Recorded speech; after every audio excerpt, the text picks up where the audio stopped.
I will say it's very easy to speak truth from this podium when you have a president who is implementing policies that are wildly popular with the American people, and that's exactly what this administration is doing. It's correcting the lies and the wrongs of the past 4 years, many of the lies that have been told to your faces in this very briefing room. I will not do that. Behar has gone too far this time, and there's no turning back. In a recent episode of The View, Joy Behar left viewers stunned with a remark that many are labeling as overtly sexist and entirely disconnected from the principles she professes to uphold.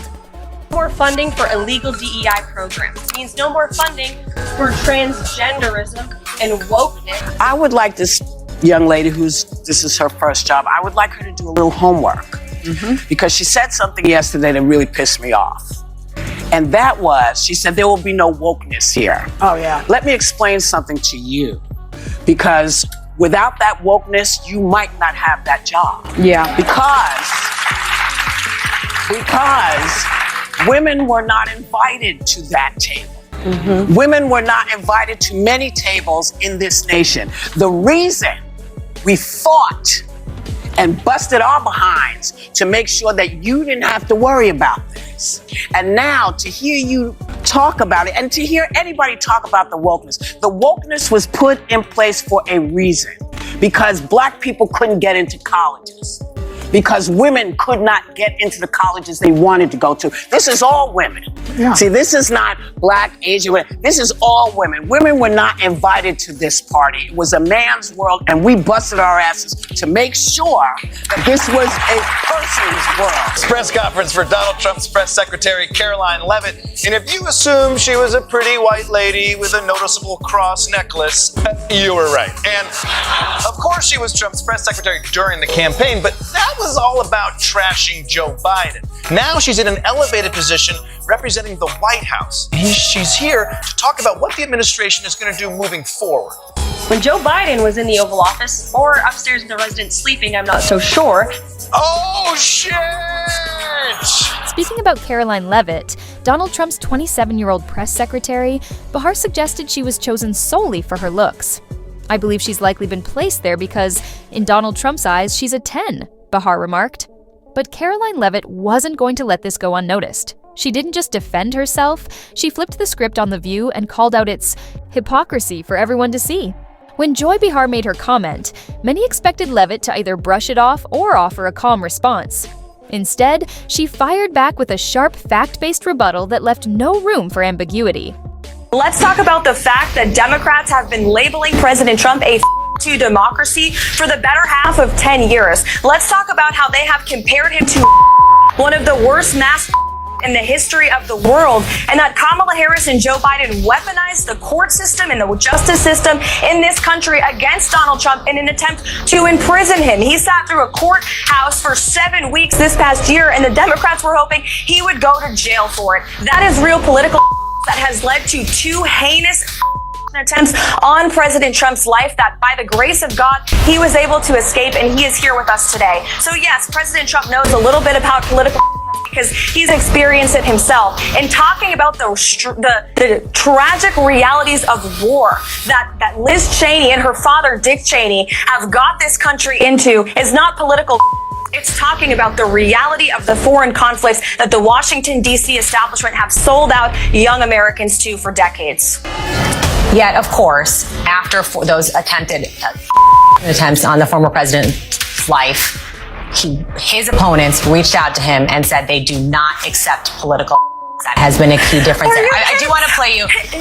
No, please. His opponents are saying to this very day the same rhetoric that led to those 2 attempts. The second attempted on President Trump's life echoed the sentiment that President Trump is a democracy. And if you're a deranged lunatic and you're mentally ill, you will believe that lie, and yes, you will take political like we have seen in 2 instances against President Trump. Last week, Tim Walz and Kamala Harris said that everyone who showed up to President Trump's rally at Madison Square Garden was a That's despicable, dangerous, divisive rhetoric that is spewed by the Democrat Party every single day. And I'm so sick and tired of the media pointing the finger at Donald Trump and saying that he is sowing division in this country. He is not. The media is for pushing hoaxes like the one that you all pushed today, and the Democrat Party is for pushing lies about him. But the good news is Americans don't buy it. And that's why today in 2024, President Trump is more popular than he has been since 2016, because people don't trust the media and they're not buying the Harrison campaign's closing argument that he's some great our democracy, because they lived under him for 4 years as president, and our democracy and our country was stronger With grace, than it is today. confidence, and an undeniable command of the facts, Leavitt not only responded to the insult but completely dismantled it. In doing so, she sent a clear message. Women in politics, no matter their political views, should not be reduced to their appearance. The View can't claim to support women while simultaneously tearing them down. Leavitt also turned the conversation toward a broader issue, calling out the years of Democrats labeling President Trump as a threat to democracy. She didn't just defend Trump. She spotlighted how media rhetoric has stoked animosity toward conservatives, even playing a role in 2 assassination attempts on his life. Her reply wasn't just about correcting the record, it was a direct challenge to the View's narrative. She exposed how the show relies on personal attacks to undermine opponents instead of addressing real, substantive issues.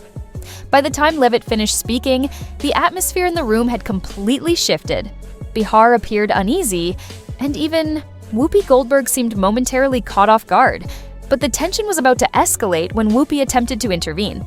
Goldberg tried to change the topic, but her move backfired. As Leavitt continued to discuss the media-driven falsehoods, Whoopi jumped in to redirect the conversation and regain control. However, Leavitt wasn't about to let that happen.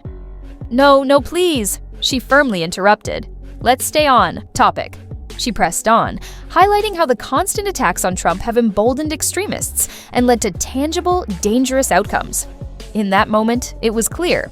This wasn't just a debate. It was about exposing how media figures manipulate discussions to serve their own agendas. Leavitt's refusal to let Whoopi change the subject was both powerful and effective. She didn't back down or let distractions derail the conversation. Instead, Goldberg's attempt to shut her down only strengthened Leavitt's point. Viewers noticed, and social media erupted in praise, calling it one of the most impactful moments in recent political discourse. But Leavitt wasn't done exposing The View's hypocrisy. She didn't just defend herself, she revealed the show's double standards on women's empowerment. One of the most telling moments came when she pointed out how The View claims to champion feminism, until a conservative woman steps into the spotlight. They love to talk about empowering women, she said, but the moment a woman disagrees with their politics, they tear her down in the same way they claim to oppose. This wasn't just a casual comment, it was a sharp critique of The View's long history of dismissing conservative women like Kayleigh McEnany and Sarah Huckabee Sanders. By calling out this double standard, Leavitt forced the audience to question whether The View truly supports women or just those who align with their political views. Then came Whoopi Goldberg's rant about wokeness, which was not just a temper flare-up. It marked her complete loss of control over the conversation. At one point, Goldberg referenced a past comment by Karoline Leavitt stating, "There will be no wokeness here."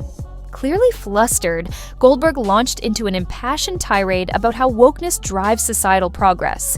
However, Goldberg failed to acknowledge how wokeness has become a divisive ideology, often alienating people rather than bringing them together. Instead of having a meaningful discussion about what wokeness represents today, Goldberg resorted to condescension, speaking to Leavitt as though she didn't understand history or social progress. The irony? By doing so, Goldberg inadvertently showcased the very reason many people criticize wokeness. It often comes across as elitist and dismissive. But this wasn't just about a single heated exchange. The backlash against The View continued to grow. This time, the show didn't just face criticism, it faced widespread humiliation. Instead of undermining Karoline Leavitt, they ended up discrediting themselves. Clips of Joy Behar's remark and Leavitt's firm response quickly spread across social media. Viewers from both political sides called out The View's hypocrisy. Even those who disagreed with Leavitt politically admitted that Behar's comment was inappropriate and that Leavitt handled the situation with poise. The backlash didn't stop online, it spilled into mainstream news. Several outlets covered The View's latest controversy, highlighting the show's growing credibility problems. Behind the scenes at ABC, things were reportedly even more chaotic. Insiders revealed that network executives were taken by surprise by the backlash and are growing increasingly frustrated with Joy Behar's ongoing controversies. Some sources even suggested that Behar might be on shaky ground. While controversy has always been part of The View's brand, there's a clear distinction between sparking debate and driving viewers away. This time, they might have crossed a line, but this situation underscores a larger issue in today's media environment. It's not just about one episode, it's about changing perceptions and an increasing demand for accountability. What made this incident stand out was the overwhelming support Karoline Leavitt received, even from those who didn't share her political views. Social media flooded with comments from people who disagreed with her but admired how she handled herself in the heated exchange. Many emphasized that Joy Behar's remarks weren't just offensive to Leavitt, but to all women who've worked hard to achieve success. This bipartisan outrage highlighted growing frustration with media outlets like The View, which claim to champion women's empowerment but often fail to extend that support to conservative women. Even some liberal commentators called out Behar, with one writing, "You don't have to agree with Karoline Leavitt to see that reducing her accomplishments to her looks is disgusting." But this wasn't just a win for Leavitt. It served as a wake-up call for viewers tired of media double standards.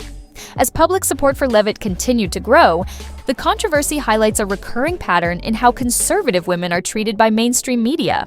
From Kayleigh McEnany to Sarah Huckabee Sanders, we've witnessed conservative women being dismissed, insulted, or discredited simply because of their beliefs. While shows like The View claim to champion women's empowerment, they seem reluctant to extend that support to women who don't share their ideology. Instead of engaging in thoughtful debate, they resort to personal attacks and condescending remarks. This double standard doesn't just impact individuals, it undermines the very principles of feminism and equality they claim to uphold. Backlash demonstrates that audiences are recognizing this hypocrisy and are no longer staying quiet. Karoline Leavitt didn't just defend herself, she exposed The View's bias and turned their attack into a broader conversation about media fairness.